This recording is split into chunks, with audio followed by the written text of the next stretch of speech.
How did you guys assess the team after the performance in the Highland game? You know what? I thought our kids played really well. It was a special game for us. You know, we had what, 4 touchdowns I think called back, and those are the things that really kind of let our guys down a little bit. And it's amazing to see how much growth we've had when we win a game 48-8, and our kids are upset at themselves because of the mistakes we made. You know, that shows how much we've grown. You know, last year, oh my gosh, we would have been going ecstatic at things, you know, and now our kids, they want to play perfect, and that was great. I noticed that after the game. And then, of course, I had to remind them, I said, guys, you just won your homecoming, and you seniors just won your homecoming. And that kind of got them a little excited. But, you know, here again, we won the game, and the kids were upset because they didn't have perfection. That's a good thing. And I'll say, I mean, speaking of homecoming, how great was that crowd on Friday night? Unbelievable. Oh, my gosh. I've shared that picture. They've had some pictures. My wife took some pictures, stuff, too, of all the fans. It's exciting. The kids were excited. You know, we had a moment in the game. I went up to Alex Cruz and I grabbed him. I said, Alex, you know, it's his senior year. He's just a great kid. And I said, look around. And, you know, and he just looked, and it's like, look at all these people. They're here to watch you guys. You know, it's pretty exciting. And Alex just looked around. He's like, you know, and just smiled. You know, it's pretty special. And I just want to thank everyone that came out and watched the game and supported our kids. And I hope they were pleased, you know, and they could see how hungry our kids are, you know, and again, and hopefully they remember how young we really are.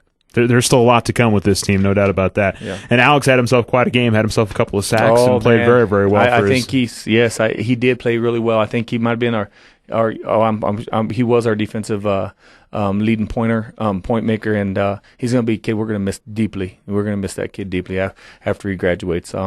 He's not a very vocal person, but he gets the job done. He makes sure people are where they're supposed to be, and I know the defensive staff and Coach Ward, they think the world of Alex just as everyone else does. Offensively, I mean, you guys put up 46 points. Kyle throws 6 touchdown passes again. He has another great game. But you had to overcome a little adversity, fumble and interception, and they managed to bounce back from that. We did. You know, poor Kyle, he's thrown first 2 passes, 2 games in a row, been picks, and that's not a good thing, and I know we're going to strive to get better at that and make sure that doesn't happen again. He had the right read. He definitely threw the right spot. He just underthrew the ball, and I don't know. I guess if he keeps playing for throwing 6 touchdowns in a game, I don't mind. I guess I'd prefer him not to have the interception, and I know he will, and because our kids strive on not having turnovers, and we had 2 of them in that game. And that's been hard. We've been pretty fortunate up to now. We've been taking care of the ball. We've only had the 1 turnover, and now in that game we had 2. And those are areas we need to fix. And we talked about it, you know. And Kyle, he had the fumble too, and you know he understands where he did wrong. He knows he should have had that ball tucked in when he's feeling pressure, have it in closer to his body so he can protect the ball. You know, he's still got to keep his eyes downfield on his receivers. You know, his job is to feel the rush, not see the rush. And when he felt that rush, he should have had that ball in closer to his body, and he knows that. Kyle knows that. He's not. One thing about it, his IQ, he doesn't lack a football IQ. That's for sure. It seemed like their blitz gave you guys a little bit of a problem. It did. And is that something that because their blitz is kind of unusual, or is that something you guys are working on going into this week? It shouldn't have given us any problems at all. It's not something we knew they were going to do. And what happened is we had a kink in our armor prior to the game. We had one of our kids we had to sit out for a game and for an injury, and we tried not to play him. We were hoping to get through, and it's amazing what one little kink does. The kids that stepped in, they did a great job, though. Great job. But the problem is, we had to move someone else. That's Martin. We had to move him out to tackle, and Martin played a lot of tackle. And he had to go out to tackle, and it caused us some problems early. It's just something we got to get better at. I guarantee you one thing. We've practiced. There's no question about that. We know, and our kids know. We just had some miscommunications, and some of that comes back on Kyle too. Having some miscommunications with him because Kyle's got to call stuff out on that, and sometimes they weren't on the same page with the line, and when the running back isn't on the same page as the quarterback in the line, they're causing a lot of problems, and people don't understand. But our line, it's just not as easy as people think, and we've been pretty fortunate. 2 games without a sack. And then this game, we got some pressure on us and some sacks. And I don't know if they had one sack, maybe 2 sacks. I don't remember. 1 or 2, yeah. And and again, our line, boy, they were upset over that. I take great pride in that. I take great pride in that, seeing our call upset our kids. You really get when they gave up a sacks like that, and got our kid back, and we got our line back to where it should be, and hopefully that stuff don't happen no more. I thought the defense made a lot of good adjustments at halftime, because first half they moved the ball pretty well. Second half, pretty much shut them down. I think on our defense, again, I can't say enough about our defensive coaching staff. They do a great job. We bent, but we didn't break, and that was important. I know they got that one touchdown, and that was upsetting to our kids, but again, we bent, we had some fourth downs, and we held them, and that was huge.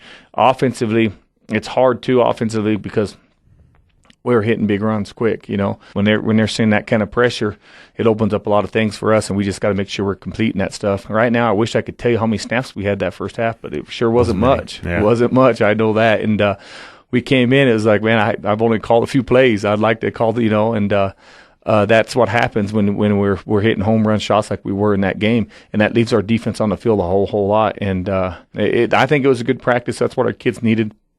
It got our defense a lot of reps, and then also got our coaches on the adjustments too. They did a great job. It got them making adjustments to certain plays, and I think it was beneficial. Well, this week Mayfield at the Field of Dreams. How good is that football team? They're really good. There's no question about it. I know people are arguing them or Rio Rancho, but it's Mayfield. Mayfield's the team to beat in New Mexico. I think it is every year. You got Mayfield and Cruces, and I think Cruces, they're a great team. Don't get me wrong; they're always going to be a good team. Coach Miller does a great job down there, but it's Mayfield. Mayfield, they're pretty senior loaded this year. This is their year, and we'll see what happens. I know our kids are definitely ready to play, and I'm excited about Mayfield. It's just a special week for us. What kind of challenges does facing a quarterback like Kavika Johnson? He's a Division I recruit, and he's a great absolutely talent. Is. I think right now as senior recruits, I know they have that great kid out of El Dorado too, and I see why they'd want him. I mean, he's 6'7", and you can't coach that. That's a God-given size. But Kavika is a special player.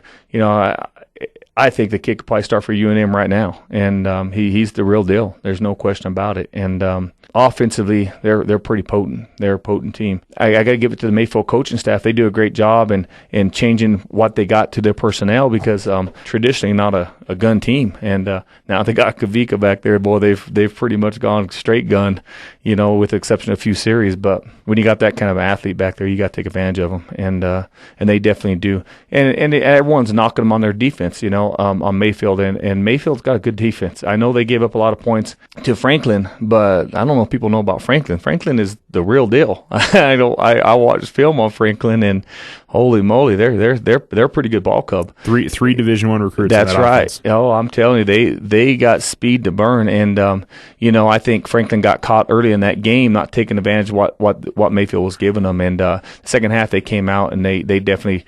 They took what they were giving them, but just unfortunately it was too late. Kavika had already done his damage. We'll see what happens this week. I know it's a big game. They're not our district game this year, but it's still Mayfield, and that's a game I don't think we could ever get rid of. I think Alamo's been playing Mayfield forever. I think it's a game that needs to continue to play. What do you think you guys can do offensively? Obviously, you've put up loads and loads of points through the first 3 games. Is it the same kind of thing, or do you guys need to come at this a little bit differently than, say, you have to open up the season? Well, you know what? I don't think we're going to change a whole lot what we do. I think when you go to changing your game plans and stuff, then you get your kids thinking too much, and I don't like that. I like our kids playing what we've been playing all summer and all season. Our playbook will definitely be opened up this week. There's a lot of plays that help out our plays that we run a lot right now, and we're probably going to open that all up. We're going to leave no doubt. And when we go into a game like Mayfield, everyone. I hope, hopefully we don't let people down, but everyone's so concerned, we keep it close and stuff. I'm like, no, we're going there to win. I think every kid in our team is there to win. We don't play games to lose a game, and we're going out to win a game. And that's a huge difference. When you go out to a game and you're playing a game not to lose a game, or not to lose a game by a whole bunch, you know what? I think you're cheating. You're cheating everyone. So, I'd rather lose a game by 14, 21 or whatever and fighting to win it than to lose a game by 7 and say, well, we only lost by 7, because that's not my mentality. That's not our mentality of our team. We're going to go out gunning that ball, and we're going to come after them and see what happens. When I watch a lot of teams that played Mayfield, I don't understand some of the logic that they were going in at the game. Honestly, it was almost like that. They were just trying to keep the game close, and I definitely don't. I ain't worried about that. I want to put our kids in position to try to win a game, and hopefully we can do that. Do you get your starting running back this week? It looks like it. Okay. It looks like it. It looks like Carlos. It looks like he'll be a go. We'll find out. Today will be his first full practice. I've been letting him go this week, but I haven't had him strap on the pads yet, and he's looking pretty good. And we'll see what happens today, but it's looking promising. That's for sure. I know he's got to be excited to finally get out there and play. Him and his whole family, they're pretty excited. They've been chomping at the bit, waiting for him to get back on that field, and I think it's definitely time to see. And as long as he's not going to be able to hurt himself anymore, which he's not, let's get him back on the field and let him do what he does. That was one part of the game, and I think that was a lot more to have to do with what Highland was giving you on Friday. Mm-hmm. The running game really didn't get going on Friday night, but that's more because they were loading 8 in the box. And absolutely, you guys were throwing it. Right. Well, when people put 7 in that box, they're trying to pick the poison right there. They're going to say, hey, you're not going to run the ball on us. You got to beat us through the air. And so that's what we try to do. And in the past, it just seemed unfortunate. We were so green last year. It seemed like that's what happened. People would load that box and we couldn't run it, and then we couldn't beat them by the pass. And because it was a new system, we were just having a hard time. And this year, through all our off season, I mean, that's where it pays off. Our kids know how to take advantage of what people are giving us, and I'm pretty proud of that. It's pretty exciting to watch when the kids know, even their second read, they know who's going to be open, and they know how to take advantage of what they're giving us. And I said that earlier. They could pick their poison. I mean, we have 4 stud receivers and some dang sure good running backs, and that quarterback isn't too bad either. Yeah, Kyle's not bad. I'm gonna be excited to watch him grow in the next 3 years here at Alamogordo. He's gonna be a pretty special athlete, that's for sure. And I know he's doing really good right now, and I think he'll continue. He just doesn't want to let people down, and that's what makes me proud. And lastly, I mean, what's the message to the kids going into this week? It's a big game. It's Mayfield. Is it just treating this like any other game, prepare and do your job kind of thing? Well, I don't know if you're going to treat it like any other game, because it is Mayfield. I'd be kidding myself if I said it was just like any other game. It is Mayfield. Now, Mayfield's always gotten the best of Alamo for quite a while now. During those years, have been some pretty good ball games. Now, do we practice the same? Yes, we're going to do the same thing through practice. We're going to work the same. God willing, today we'll have some good weather so we can actually get some good reps in. Most of the time, you try to motivate your kids to practice good, play good. All I have to do is just say the word Mayfield. I mean, that's it. We don't need a whole lot of more motivation than that. We'll see what happens, and I'm excited to see how many of our great fans here at Alamo go and support us.